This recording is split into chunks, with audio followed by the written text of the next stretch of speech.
ಸೂರಜ್ ಚಂದ್ರ ಎಷ್ಟು ಊಟ ಸತ್ಯನೋ ನಾನು ಅಭ್ಯರ್ಥಿ ಆಗೋದು ಈ ತಾಲೂಕಲ್ಲಿ ಅಷ್ಟೇ ಸತ್ಯ. ಪಕ್ಷದ ಹೈಕಮಾಂಡ್ ನನಗೆ ಆದೇಶ ಬಂದಿದೆ, ನೀನೇ ಅಭ್ಯರ್ಥಿ ಅಪ್ಪ, ಬೇರೆ ಯಾವ್ದು ಗೊಂದಲ ಬೇಡ. ಬೇರೆ ಬೇರೆ ಪಕ್ಷದ ಕಾರ್ಯಕರ್ತರ ಬಂಧುಗಳು ಸಹಿತ ಒತ್ತಡ ಆಗ್ತಾ ಇದ್ದಾರೆ, ಅಣ್ಣ ದಯವಿಟ್ಟು ಸಲ ಅಭ್ಯರ್ಥಿಯಾಗಿ ನಾವು ನಿಮಗೆ ಕೈ ಜೋಡಿಸ್ತೀವಿ ಅಂತ ಹೇಳ್ತಾರೆ. ಬೇರೆ ಬೇರೆ ಪಕ್ಷದ ಘೋಷಣೆ ಮಾಡ್ಕೋಬೇಕಾದ್ರೆ ನಾನು ಯಾಕೆ ಇಡ್ಬೇಡ್ದು.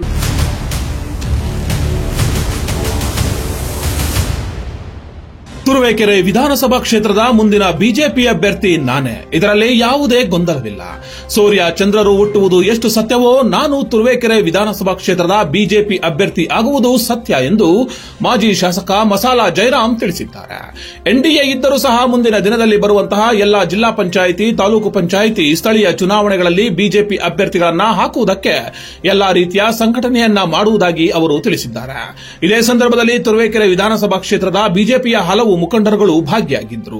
ಯಾಕೆಂದ್ರೆ ಇನ್ನೂವರೆಗೂ ಎಲ್ಲರಿಗೂ ನಮ್ಮ ಪಕ್ಷದ ಕಾರ್ಯಕರ್ತರುಗಳಿಗೆ ಆತಂಕ ಆಯಿತು, ಎಲ್ಲಿ ಯಾರೋ ಅಭ್ಯರ್ಥಿ ಆಯ್ತಾರೆ, ಹೇಗೆ ಹಂಗೆ ಅಂತ, ಭಾರತೀಯ ಅಭ್ಯರ್ಥಿ ಆಗಲ್ಲ. ನಾನು ಇವತ್ತು ಹೇಳಕ್ಕೆ ಇಷ್ಟಪಡ್ತೀನಿ, ಮುಂದಿನ 2027 ಚುನಾವಣೆಗಳಲ್ಲಿ 28ರಲ್ಲಿ ಭಾರತೀಯ ಜನತಾ ಪಕ್ಷ ಅಭ್ಯರ್ಥಿಯಾಗಿ ನಾನು ಸ್ಪರ್ಧೆ ಮಾಡ್ತೀನಿ. ಸೂರಜ್ ಚಂದ್ರ ಎಷ್ಟು ಊಟ ಸತ್ಯನೋ ನಾನು ಅಭ್ಯರ್ಥಿ ಆಗೋದು ಈ ತಾಲೂಕಲ್ಲಿ ಅಷ್ಟೇ ಸತ್ಯ ಅಂತ ಹೇಳಕ್ಕೆ ಇಷ್ಟಪಡ್ತೀನಿ.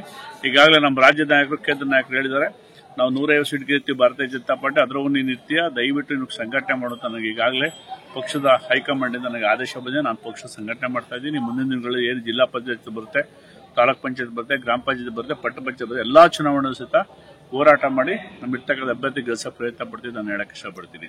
ಇವತ್ತಿಲ್ಲಿಂದ ನನಗೆ ಜಾಸ್ತಿ ಒತ್ತಡ ಇದೆ. ಪಕ್ಷಾತೀತವಾಗಿ, ಜಾತ್ಯತೀತವಾಗಿ ತುರುವೇಕೆರೆ ತಾಲೂಕಿನ ಜನತೆ ಕಾರ್ಯಕರ್ತ ಬಂದ ಎಲ್ಲಾ ಪಕ್ಷದ ಕಾರ್ಯಕರ್ತರುಗಳು ಫೋನ್ ಮಾಡಿ ಹೇಳ್ತಾರೆ, ಹೇಳ್ಬೇಕು ಇವತ್ತು ಉಡ್ಸಮ್ಮನ ಸತ್ಯ ಹೇಳ್ತಾ ಇದ್ದೀನಿ, ಅಣ್ಣ ದಯವಿಟ್ಟು ಸಲ ಅಭ್ಯರ್ಥಿಯಾಗಿ ನಾವು ನಿಮಗೆ ಕೈ ಜೋಡಿಸ್ತೀವಿ ಅಂತ ಇರ್ತಕ್ಕಂಥ ಬೇರೆ ಬೇರೆ ಪಕ್ಷದ ಕಾರ್ಯಕರ್ತರ ಬಂಧುಗಳು ಸಹಿತ ಒತ್ತಡ ಆಗ್ತಾ ಇದ್ದಾರೆ.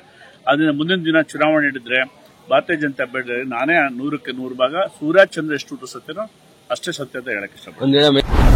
ಚಾಲುಕ್ಯ ನ್ಯೂಸ್, ಜನರಿಗೋಸ್ಕರ.